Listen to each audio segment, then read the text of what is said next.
Oh, have you heard about the device that can accumulate human energy and store it and then use it for psychic purposes?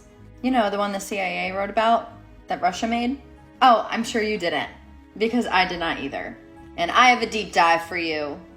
Okay, so I'm writing a book on what I'm calling plasma intelligence, which is the fourth state of matter and how it has metaphysical properties. What I think that is the same thing they're writing about here, which is how I stumbled across this, a little deep web internet search. And I found the information very interesting. And you probably never would have stumbled upon this unless you were looking up what I am, which no one does, which is a word called bioplasma, which is what the CIA was thinking meant human energy, or what I say is the soul.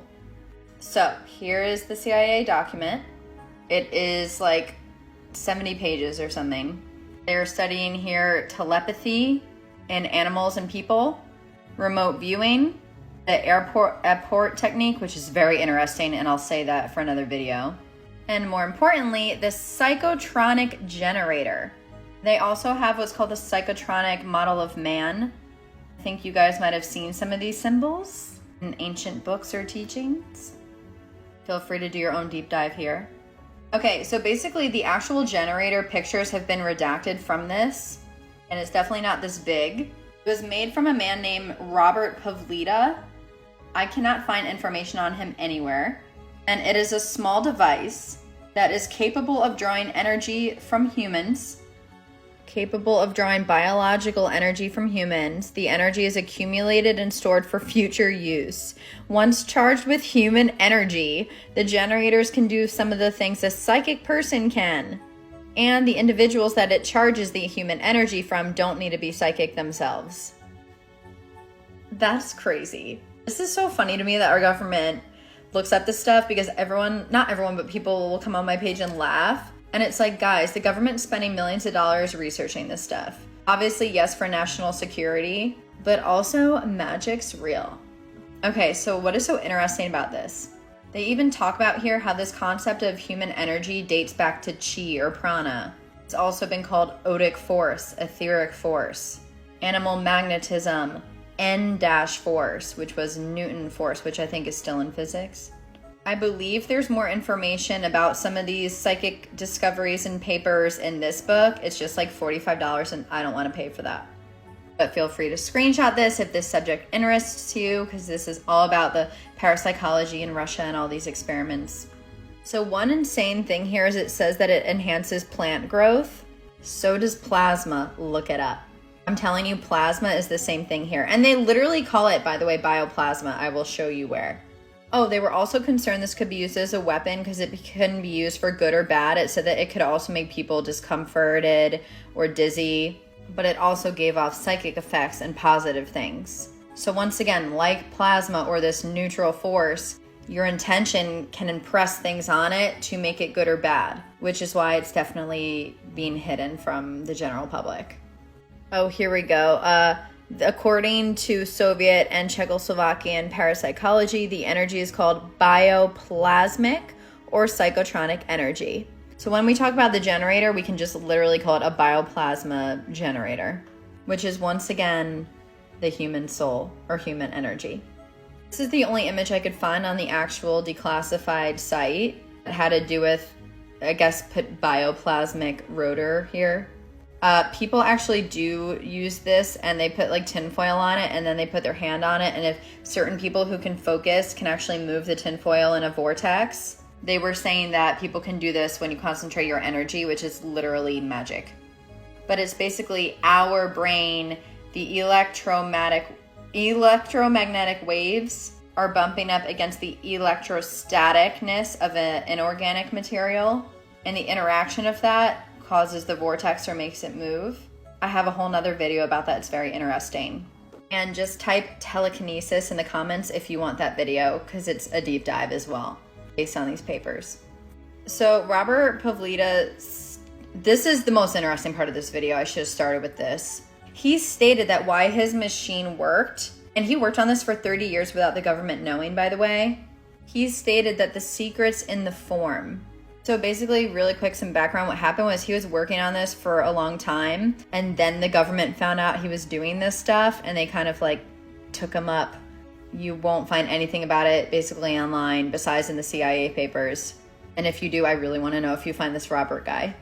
And he said that he got this idea by studying very old texts. When they asked which ones, the Czechs smiled and said, "We're sorry, we can't tell you that."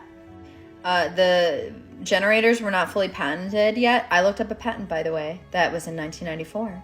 But I think this might have been in the 70s. But anyway, he said the secret of the generators is in their form. That is the key thing that Pavlida talked about in his studies. It is the shape that lets you accumulate this energy and turn it into whatever purposes you want. I am going to figure this out in the future. Obviously, this has to do with sacred geometry. It also had to do with the use of copper, iron, gold, steel, brass. A lot of people, by the way, that studied plasma also studied metallurgy, it's called. There is a huge link with steel and copper and these metals and plasma and how to harness them. My dog just sneezed. They also compared it to Reichenbach's idea of an otoscope or an otic force, which is an all-pervasive energy, plasma, which this is the otic force. He compared it to animal magnetism. It also had to do with the god Odin. There's literally a whole little ancient book. You could download the PDF of this for free. He talks about everything from ghosts, to crystals, to electricity. I mean, this is like plasma magic, guys. Also, I guess the patents were eventually filed in the 90s. This is one of them that directly is linked to this generator that is called bioenergy treatment. You can look it up on Google. It talks about healing people with sound and a programmable magnetic field. And then there's another one called Method of Psychotronics and Device for its implementation. I cannot find anywhere, once again, what it looked like. I just know that it was filed in the 90s. This is another thing that's kind of, I think, inspired by all this stuff. It was an orgone accumulator.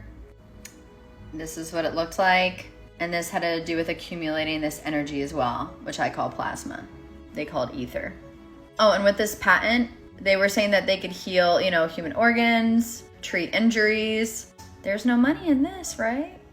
Sorry, medical field does not like this. Bye-bye. Bye-bye, bioplasma machine. Okay, so this is like the most interesting thing I came across. So when they were talking about verifying his testings, obviously this had to do with geometry. Albert Einstein even stated the next breakthrough in physics would be in geometry. Once again, Pavlidis stated that the secret's in the form to harvest this energy. Harness, not harvest. And this new geometry is hidden in 3D for the machine. This is all I could find on the machine. The geometry would be of interest to those interested in New Age subjects like Kabbalah, Tarot, or I Ching. Besides showing how the limits of 12 quarks and the limits of 230, 232 crystal symmetry limits were derived, this new geometry shows, again, hidden in 3D, the source of these subjects as well. I have no idea what this part means. He stated the secret is a new way of looking at geometry. The key to geometry is the relationship of equal-sized balls, lines, and points. Therefore, spheres becoming an impossibility in geometry itself. It is fundamentally 3D geometry. It differs in some respects to sphere packing. Understand that what you see with your eyes creates a flat picture. In order to go forward, you must construct a model. And then it kind of tells you like how to construct some model so you'll understand what the heck they're talking about. I don't have time to do that right now. They also related to the Star of David, which if we go back, I think it has something to do with this. Feel free to screenshot and read this yourself because I'm running out of time, but they talk about the Taurus representing the reality you wake up to each morning. The central ball is the central reality. So the Taurus ball, you sense the other balls as energy or emotion. What science defines as force relates to the four balls that are adjacent. Science measures these balls as gravity, electromagnetism, strong and weak. In reality, and as it relates to the Taurus, there are 11 other forces. But these four are disguised by them. Then it kind of makes fun of scientists. Honestly, I don't really know what they're saying here. All I know is that the word Taurus is also Taurus, which has to do with literal plasma and how they harness plasma in fusion. I think there's a correlation here. Main thing is there was a machine that harvested human energy. Harnessed. And we can make it again. Woo!